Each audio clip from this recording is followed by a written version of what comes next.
Perfect. Good evening, everyone. Thank you for joining us today. Good evening to those of you administrators that are here, Dr. Reed, Mr. Hill, and the board.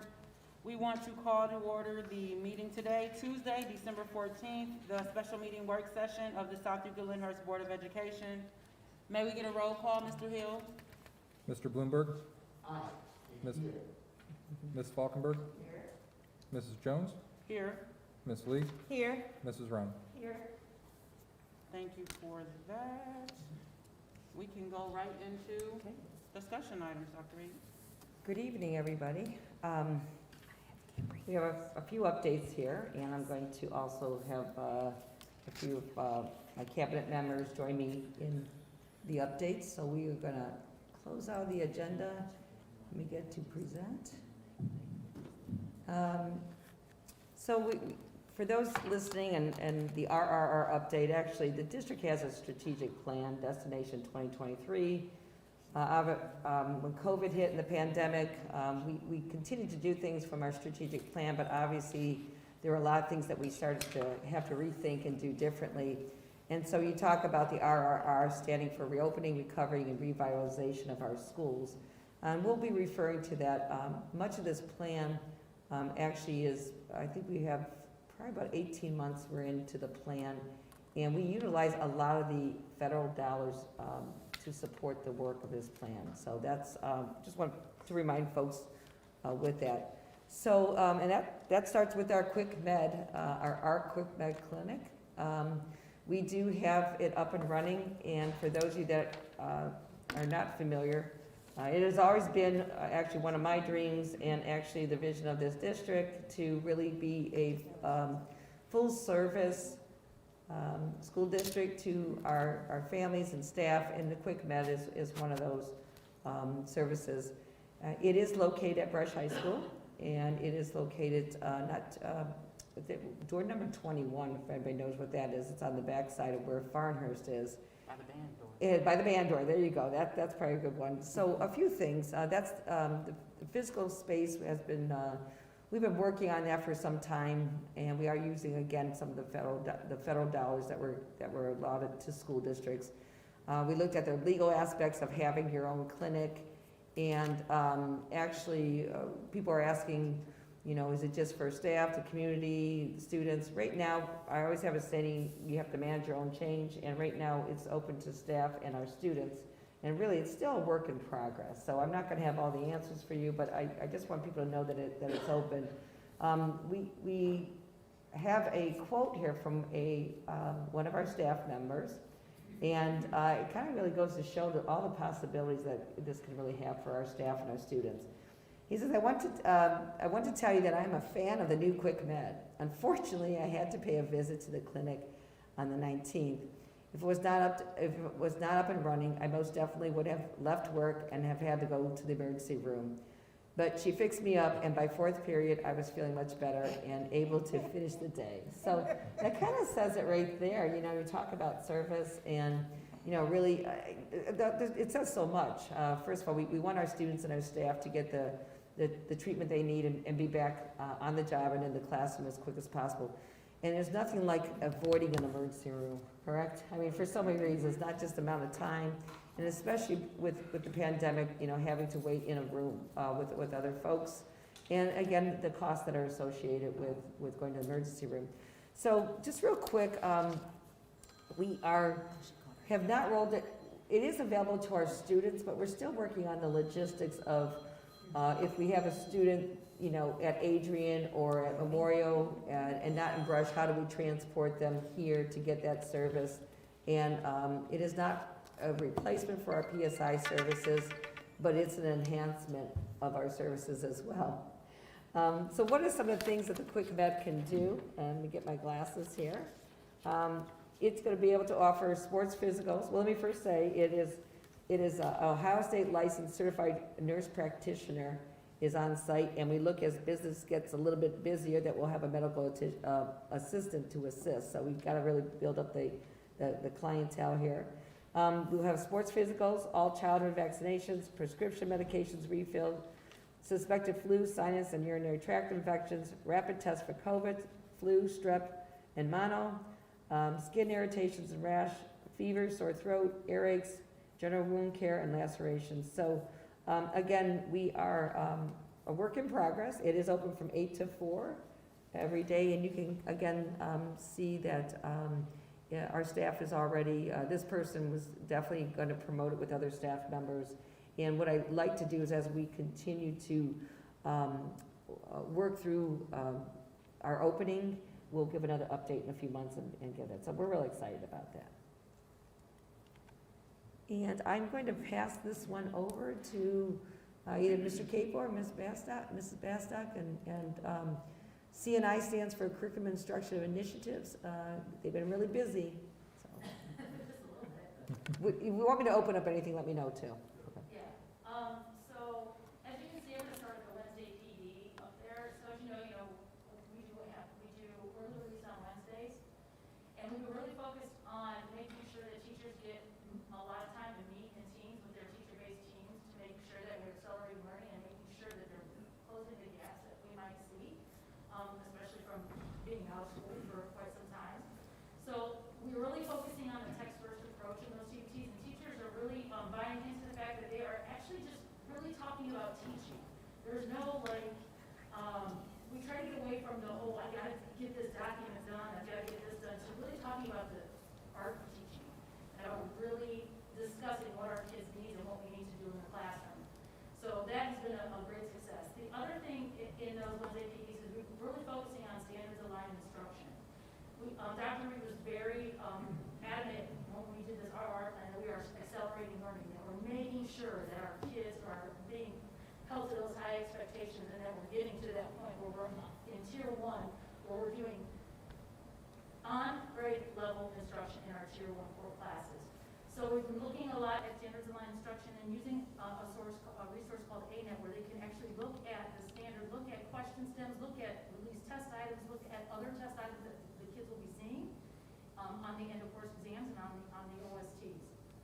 The other thing we've been really focusing on as the teachers are planning in those TPTs and as they're working towards and talking about teaching is giving feedback to them in the moment in teaching. We use a platform called Let's Do, which is also called Schooling It Now, where our administrators are taking part in those. They're walking through classrooms, they're working with teachers, they're talking about instruction, and they're giving feedback, real feedback to teachers so they can have that discussion about what's happening in their building. You can also start seeing some alignment from vertical, from the K1, 2, 3, 4, 5, 6, 7, 8. So we start seeing that in those feedback conversations as well. One of the big things teachers are liking is the benchmark assessment, the iReady platform. It's not really a benchmark assessment where we took in September, we took a diagnostic, but also we incorporated a thing called pathways on iReady. So what the students are doing is they're taking this diagnostic, but then there's pathways, learning pathways as they log in that meet them where they are and try to get them up to standards aligned instruction on their own. And teachers are really liking that part because they can see where their kids are growing. So, okay, I might have not met that benchmark at that time or that standard, but I can see in a few months where I'm going on this pathway. And finally, we wanted to talk a little bit about the CNI task force, Curriculum Instruction Task Force. That's made up of teachers and administrators, some central office folks, and that task force is making curricular decisions. So we put together a task force that meets every other month that we will start generating some ideas of where we spend our money and what we spend our money on. So it's kind of aligning what we're doing K through 12, also in our K through 3 buildings, where we have 3 separate buildings, making sure that we're aligning our resources. We are going to be purchasing a math curriculum. So out of that CNI task force, there's a subcommittee that's made up of teachers and led by Tim Rosenbaum and with Jen Catman, working with them because it's a K through 8 curriculum we will be adopting. And they've been working on meeting with vendors on what type of materials are going to purchase for math curriculum. So Tim has been doing a fantastic job. I think he'll be here in a few board meetings, maybe February, to kind of talk about how that process is going. But they have already had vendors come to them and try to sell their product. They will be piloting, I think 2 of them, coming up here in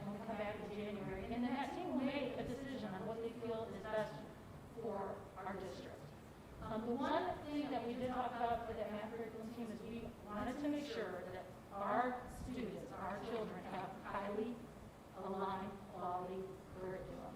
So one of the things that they had to make sure that it was aligned to is a report, which is an organization made up of teachers that look at all the curriculums and making sure that they are high quality materials. So when Tim got the committee together, that's one of the first things they looked at. Are these going to be the best materials and curriculum for our kids? So that's where they are now. And so with that, they will be pushing into our wonderful common assessments that we talk about all the time. But we'll have a nice curriculum in the math, K through 8 and into 10 and through 12. And that will be our next step after we do that. So that's kind of what's going on in the world of CNI. That, the first. Do you want me to click on that or no? Yes, please. The first link up there, what my team and I have been doing is we're going to each staff meeting, through the months of December and January, and reviewing those things that, Mrs. Bastock just went through. So we've been to Roland and Greenview so far, and basically just a press pause moment, as MT would say, and give the opportunity for the teachers to ask questions about whether it's in Whetstone, the TBT process, or iReady. And we go through them pretty quickly with them, and then we just open it up to questions, comments, concerns, or needs. And feedback has been, for the most part, positive, some constructive. And obviously what's come out of that too is for those Wednesday PDs moving forward, we're kind of able to steer on some of our needs of our staff after hearing from them on some of the new initiatives we have going on. So it's been nice, leading from the front, one of our big philosophies in our office, so it's just been good to get out in front, talk with teachers, get that feedback, and then follow through, and then been on the spot. So just wanted to share that so you guys kind of know where we're going with all these new initiatives we have going.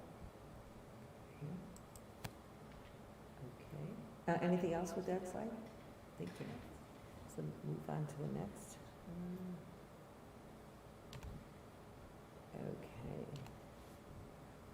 This slide, exciting. To be honest with you. Mind-boggling? Very exciting, but for scheduling weirdos like myself, it's exciting. Murphy, dusting off the boots over there too, the scheduling guru. But I've been working closely with Joe. Joe Nicholas, who's our consultant. He's been fantastic. One thing we heard from especially the high school counselors at the beginning of the year, from parents, to be honest, my experience at Memorial as the principal was our elective offerings. And not only expanding them, but catching up with the times a little bit on some of our offerings that we're using. So with the help of Dr. Reed in her spare time after leading the music department and everything else she got going on, also these meetings with us. This is right off of the RRR plan. Just a couple of these bullets. We have a collaborative process to design these. Joe has been meeting monthly and bi-weekly with the high school counselors. They're taking more of a lead role. Mrs. Williams is taking a side step. I keep telling them it's not a step backwards. Okay. Taking a side step, letting the experts do their thing in the scheduling process. And then the design team will include but not limited to, this is what they've done at the high school, to administrators, counselors, special ed teachers, and curriculum specialists. In front of those meetings, what we're doing is we're doing a full audit on most of the scheduling. So for the veteran board members, you guys usually around December is when the course description book comes up on the board. That's not going to happen. That's strategically planned. That's going to be in January or possibly the February board meeting because as Dr. Reed's still working with the music department on different course offerings that we're going to be offering. The parent survey that was sent out to all the music teachers, or to all the music parents, actually all the parents, but that was one of the questions was if we offered different music electives, what would those be? So those are due the 15th and I think the 17th of December. For students, yes. So we're going to go through those. We're looking at different electives from there, how we can utilize our makerspace. We're also been talking with the art department. It's really trying to boost up our electives. So that's why there's going to be a little delay in the course description book. We're also, the department leads, I got to give credit to them and Brush. They've been on this with Joe since about October. I've really been diving into different offerings they might want, how they want to revamp their courses. So just a lot more hands on deck. And the full process is just to enhance and improve what we're offering here because we have the resources, we have human capital, we have all those things now. We guys got to shift a little bit with the time. So, exciting things. We'll have a lot more updates on that coming through. It's an extensive process, but it's going to be a good thing for the district, especially our kids. So with, Mr. Williamson taking a step to the side, he still Don't say gets, that so he loud. still get to use his whiteboard, right? Yes, oh, yeah. Okay. I don't want any problems. Let him still have his plan. He's a visual kind of Yeah, we guy. have to. I can tell you where you can start. So, one thing to add here, I mean, I have been involved in the scheduling meetings. I mean, it's been easy, you know, because a lot of times I have to be able to see big picture and also look at the details and really with the advisement. One thing that's been kind of exciting too is really, we actually set goals. So, you know, I'm just gonna give you an example because, you know, you try to set the goals, what are you trying to achieve? And then look to see what is it gonna take, maybe staffing wise, resource wise to be able to do that. And I'm just gonna give you a couple of examples and we'll probably have a meeting about really our goals. I mean, like for Greenview, it is a 4, 5, 6 building. We know there's two different types of elementary students, middle school students there. But we really need to have one schedule. And really, they've been operating on two different schedules. That hurts a lot of things, the music program for one, and special ed. So anytime you share it. Another thing for Memorial Junior High and the high school is one of the goals is we want to offer more electives. And when you look at Memorial's schedule, there's an imbalance of elective opportunities for 7th graders and 8th graders. So another goal would be is to have a more balanced set of opportunities of electives and things like that. So just want to give you some idea of before you dive in, you know, we've been working and setting those goals. So that kind of goes right into, I'm sorry, Mr. Capo, anything else on the scheduling thing for now? Okay. With the electives, I like the whole quantity versus quality. Yeah. So, and we've heard that, you know, for several years. Now it's time to really look at what we've been offering and really what are students interested in? Not just us as adults, but what are the students interested in? So, you know, you talk about, you start off down one path and it just becomes an onion, and this has been a good thing. You know, first we started down this path because, you know, our band numbers were really the lowest that they've ever been, but having to look at working with the teachers and listening to parents and students, it's so much bigger than just about boosting band numbers. It's about how do you really look at your music program, your fine arts program. And so I just want to, you know, give an update.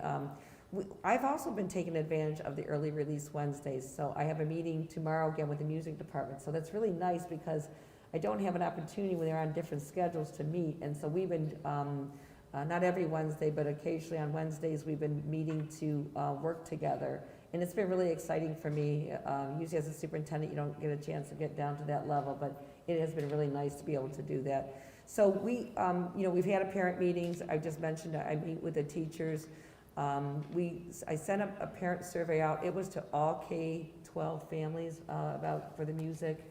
And then I sent one to students. They were in grades 5 through 12. I'm actually really enjoying reading the students.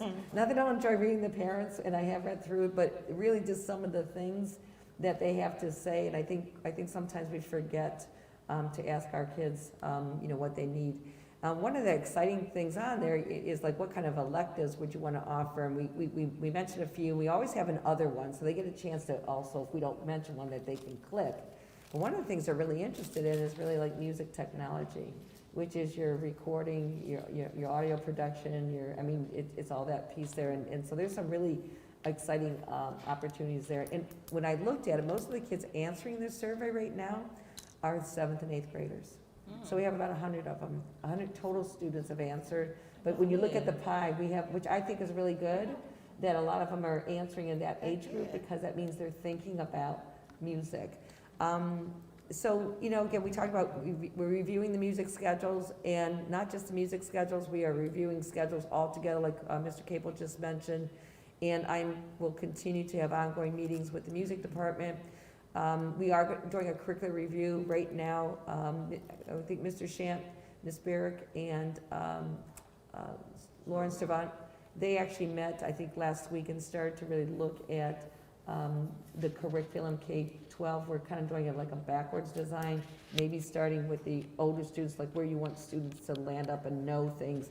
And then it's a shared document, and obviously, you know, we'll be filling that out K-12. The other thing I do always want to do is, I always believe in internal experts and you need to have external experts. So there is a music consultant from the state of Ohio who does a lot of stuff. So once we complete our work, it's always good to maybe have someone take a look at it to see whether we're hitting everything and maybe could advise us on some additional things to look at. And again, we did talk about additional staffing, but until we really know what we want our kids to learn, what type of offerings our students want, that will dictate what type of music teacher that we'll hire.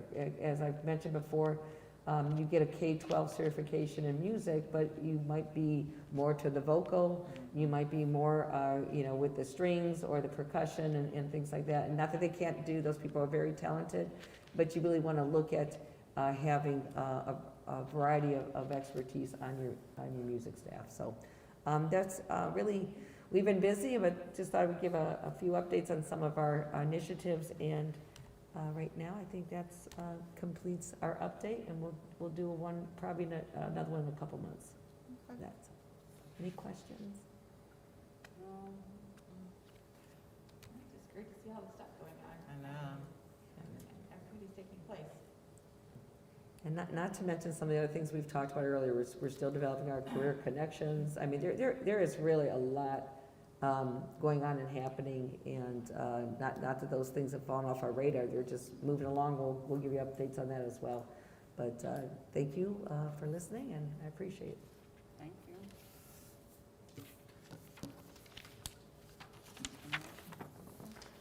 We have a need for executive session?